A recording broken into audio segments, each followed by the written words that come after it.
윤석열 대통령이 오늘 국토교통부, 국가보훈부 등 6개 부처 장관의 개각을 단행했습니다. 일단 한동훈 장관은 이번 개각 명단에서 제외가 됐습니다. 여권에서는 장관님의 총선 요구가 조금 강한데 어떻게 생각하시나요? 의견은 많을 수 있습니다.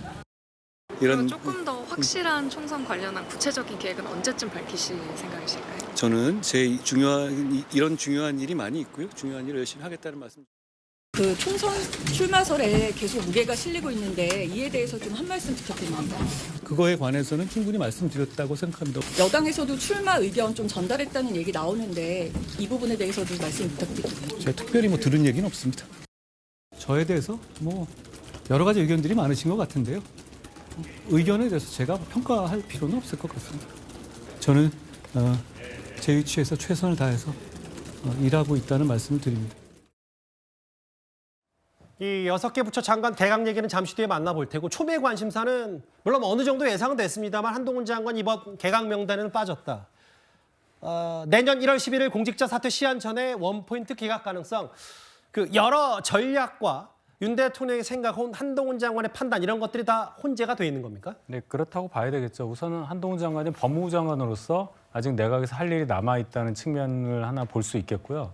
일단 한동훈 장관이 장관 자리에서 물러난다고 하는 순간 그것은 곧 정계에 대비를 한다는 것과 등식이 성립한다고 저는 봅니다. 예. 그렇게 되면은 국민적 관심이 폭발적으로 일어날 텐데 그렇다면 그 상황을 타이밍을 정확히 좀 재야 한다. 정치적으로 어떤 타이밍에 장관직을 벗고 정계에 들어오느냐 이것도 중요하기 때문에 이번 개각과 같이 한동훈 장관이 당에 오는 그런 수순보다는 적절한 타이밍, 연말 연초에 1월 11일이 넘지 않는 선에서 적정한 상황을 봐서 정계로 들어오는 그것이 더 훨씬 더 정치적으로도 무게가 있지 않을까. 그런 판단이 우선했기 때문에 이번 개각에서 빠진 게 아닌가 개인적으로 생각해 봅니다. 근데 좀 더 물밑에서 있는 얘기를 약간이라도 들어보고 싶은 게 왜냐하면 이미 국민의힘에선 대통령실에 한동훈 장관 차출해달라고 이미 공언한 상태고 윤 대통령도 지역까지는 얘기했지만 한동훈 장관 총선 출마에 대해서 직간접적으로 얘기한 건 저도 알고 있는데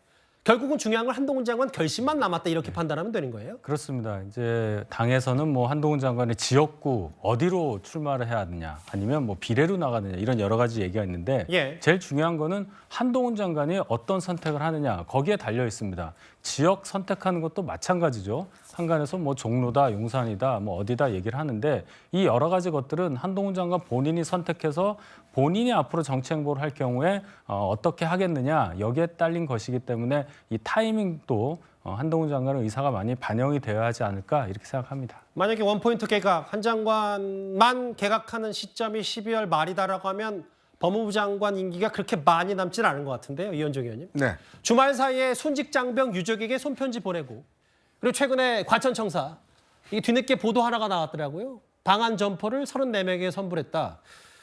그 여러 가지 한 장관도 생각이 좀 있는 것 같습니다. 저게 사실은 정치를 하겠다는 생각을 하고 한 행동은 저는 아니라고 봅니다. 한동훈 장관의 원래 어떤 이런 행동이 저렇게 반영된 것이다. 왜냐하면 본인이 예전에도 보면 사람들하고 이렇게 사진 찍어주고 할 때도 계속 그 사람에 대한 관심들을 많이 표명하잖아요. 그러게요. 이제 그런 그리고 또 이번에 방한복 이번에만 나눠준 게 아니라 이미 이전에도 특히 이제 미화하시는 그 여사님들한테 여러 가지로 또 선물도 드리고 했다는 기록도 있기 때문에 이건 특별히 이번 정치에 나가니까 한다 이건 아닌 것 같습니다. 예. 그만큼 저는 정치의 목적이라는 게 결국 국민들을 위하는 거 아니겠습니까? 그 국민들에게 봉사하는 것이고요. 예. 자, 그렇다면 얼마나 국민들의 어떤 이런 생활에, 민생에 관심을 갖고 있는가, 느끼고 있는가, 저는 그게 정말 중요하다 보는 거거든요. 근데 정말 이 21대 국회가 정말 우리 국민 생활에 얼마나 지금 생각하고 있는 것인지, 지금 겨울에 추위가 많고 고물가, 고금 때문에 많은 분들이 고생하십니다. 근데 과연 우리 정치가 그런 국민들을 조금이라도 생각하고 있는 것인지, 그렇다면 예산을 통과해야겠죠. 근데 지금 여전히 통과도 못하고 있는 그런 상황입니다.